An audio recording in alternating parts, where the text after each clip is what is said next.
Once upon a time, I had the best reading year of my life, and now I get to share it with you, the BellTube community. Let's get into it.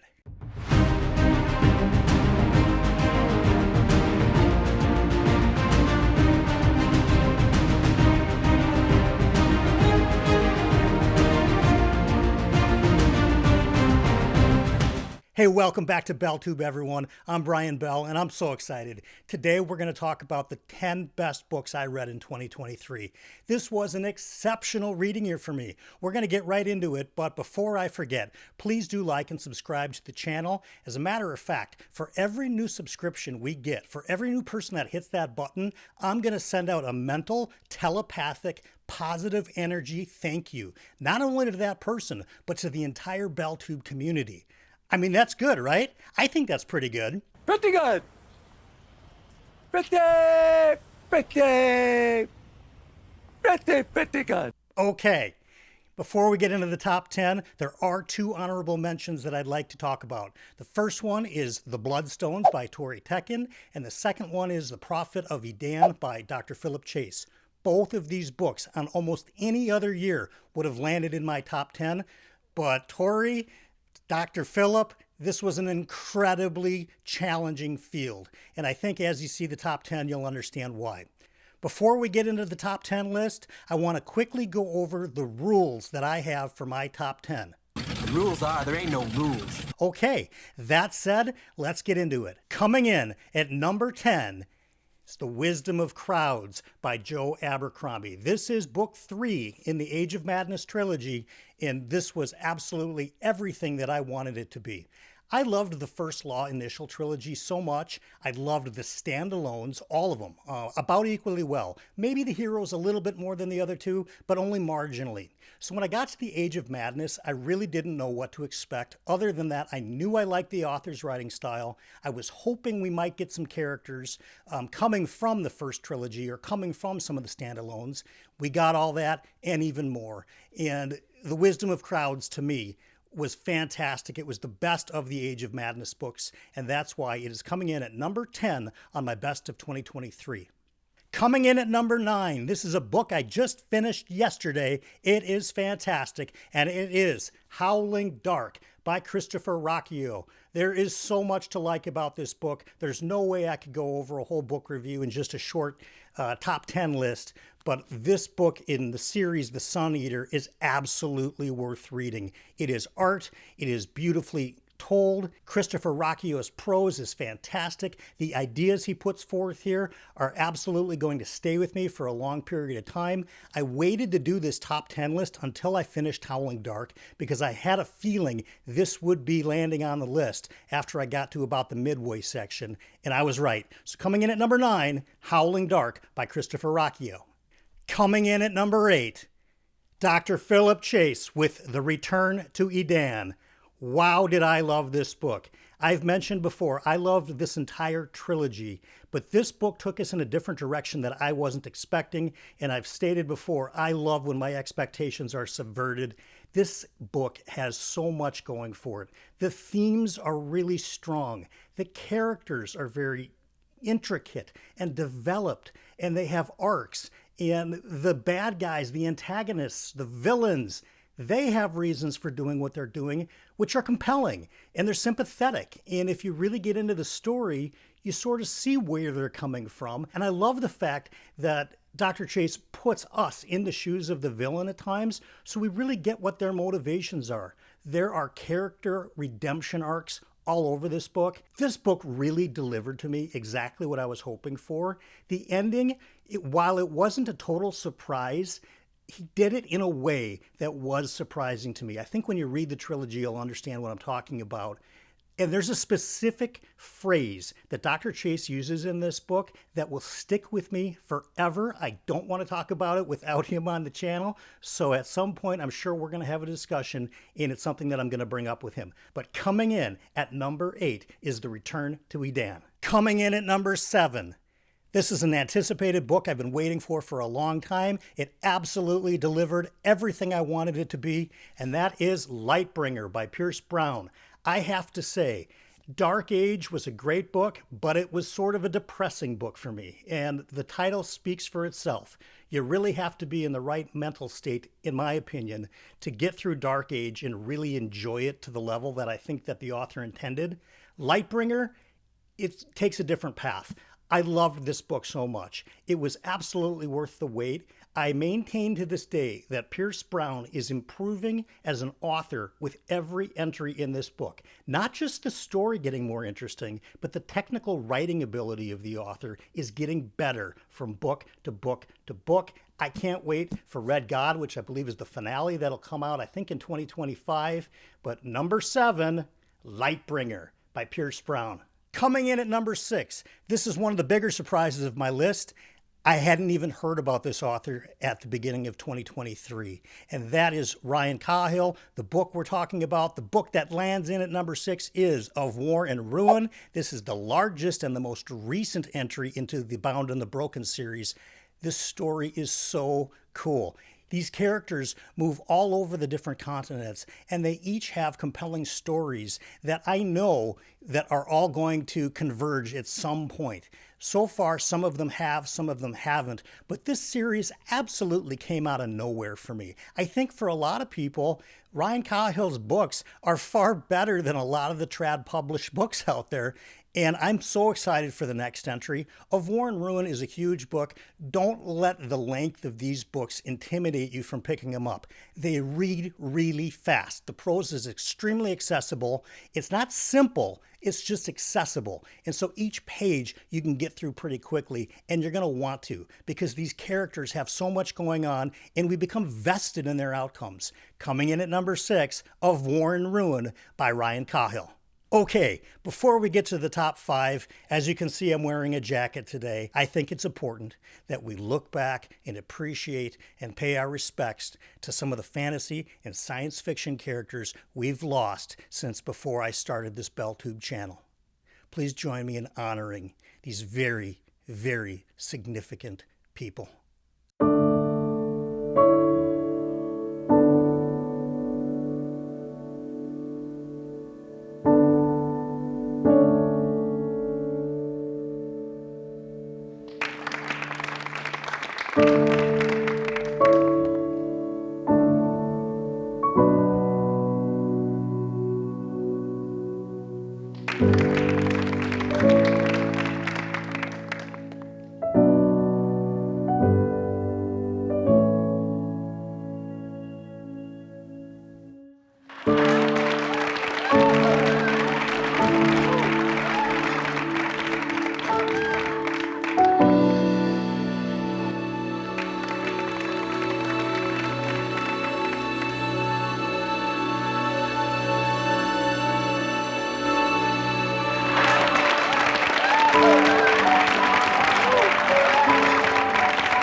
Thank you. That was quite a moving tribute. I hope you found it as compelling as I did. Moving on to number 5. Okay, so this top 5 list is insane. Every single one of these books is going to stick with me for the rest of my life. And we're going to start right away with number 5, and that is Piranesi by Susanna Clarke. I loved this book so much. It's not long. It's about a couple hundred pages. It's worth every moment. It is so atmospheric. It is dreamy. It led me to thinking original and new thoughts. In fact, part of the reason why I started this channel was an idea that I had while I was reading Piranesi. The best thing I can share with you about Piranesi, if you haven't read it yet, is go in entirely unaware of what this book is about. Don't read the back cover. Don't watch any reviews. Do nothing. Just read the book. It's short enough that if for whatever reason it doesn't land with you, it won't be that much time invested. But the less you know about this book and the less you know about the whole concept of Piranesi, the better you're going to be. With this kind of reading year that I had, For this to be in the top 5, please take me seriously and check out Piranesi, number 5. Okay, coming in at number 4, by Guy Gavriel Kay, we have Tigana. This is my first book and so far my only Guy Gavriel Kay book that I've read. And wow, the themes of memory, the themes of loss, the themes of retribution. There's so much going on in this book. It sort of reads a little bit like historical fiction, but there's so much fantasy element in it as well. This book has stuck with me. There's storytelling, as I've mentioned in a prior video, that is next level. I can't wait to get more into Guy Gavriel Kay's catalog because of Tigana. Again, such a great reading year. For this to crack the top 5 is pretty impressive. Number 4, Tigana. Okay, we've reached the top 3. And honestly, in any other reading year, either number 3 or number 2 would have easily been number 1. If I would have read either book last year, it would have been number 1. For sure, hands down. Coming in at number 3, The Book of the New Sun by Gene Wolfe. I had waited so long to read this book, and if you've watched any BellTube videos, you know I'm very encouraging of people to read The Book of the New Sun. The only reason that I hadn't was because I was intimidated, thinking that the book was too difficult, the material was difficult to understand, the writer was beyond my means of comprehension. You get it. Forget all that. Go grab Shadow of the Torturer, Book 1. I was initially going to rank these books, or I was actually initially just going to put The Sword of the Lictor on this book, but as I really thought about it and as I did a little bit more research online, Gene Wolfe really intended these books not to be 4 separate novels, but one book in and of itself. And that's why The Book of the New Sun by Gene Wolfe, which in any other year would have come in at number 1, comes in at number 3. Coming in at number 2 is a book that I read the first week of January of 2023. And I thought to myself, there is no way that any other book I read this year is going to be as good. And I was close. Again, in almost any other year, our number 2 would land in the top spot. But coming in as runner-up and the second best book I read in all of 2023 is Swan Song by Robert McCammon. It's the first and only book of Robert McCammon's that I've read. I loved this book so much. I didn't know what it was about other than it was a post-apocalyptic world. I'm a huge Fallout video game fan, and I thought, you know what, if it's anything like this, I'm game for it. I'm going to be down for this. But there's magical elements, but it's a hugely soft magical system. We don't really understand what that part of it is, but the character development and the characters themselves are so compelling. We want to know how this turns out. It's a long book, but it's worth every single page. There's no pages wasted. I absolutely had to know how this book turned out. I absolutely believe that Robert McCammon stuck the ending. I don't know that there was any other way he could have ended the book, and this was just such a rich story. Swan Song, number 2 best book I read all year. Okay, folks, we've got here. It's time for the best book that I read all year, and we're going to need a prop. I have no idea how this is going to look, because I'm not going to go back and re-edit this. But coming in at number 1, if you haven't guessed already, by Mr. Larry McMurtry, Lonesome Dove. Holy cow, you guys. I had no idea this book was going to be this good. If I would have known, I would have read this decades ago. It's so good I even got my mother to read this book. She loved it too. The characters in this book I'm never going to forget. The plot of this book I'm never going to forget. Even though it's set in a time that I usually don't care that much about, I don't read anything in the Old West. This book absolutely turned me on to the greatness of some of the people that came before us in this country. It's amazing any of them survived. Everything can literally kill you in the land that Larry McMurtry portrays here, and he does so in such a historically accurate way. Everything is terrifying. Everything is frightening. At any moment, any one of this party who's making their long trek from the southernmost tip of Texas all the way up to Montana on a cattle drive, anytime they could go. And the cool part about this is that for the first couple hundred pages, Nobody's even really doing anything. They're sitting around talking about what their sign out front of their store should say. I mean, we wanted to know. It's like, how do I care? Why do I care what's on a sign?